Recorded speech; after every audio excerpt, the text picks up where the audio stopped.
ជាកម្មករសំណងផ្ញើខ្លួនដីក្រុងភ្នំពេញតាមខសន្យាធ្វើការបានប្រាំងវិលវិញបែងដងជួបរឿងតោមនិញទ្រូងពោពេញដោយក្តីឈឺផ្សា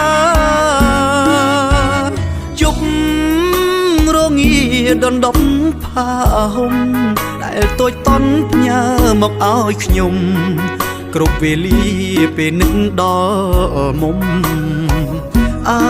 នុសាវរីយ៍គ្រប់ទីភូមិឋានសុខុមការងារលំបាកស៊ូទ្រាំព្រមចង់បានមុំ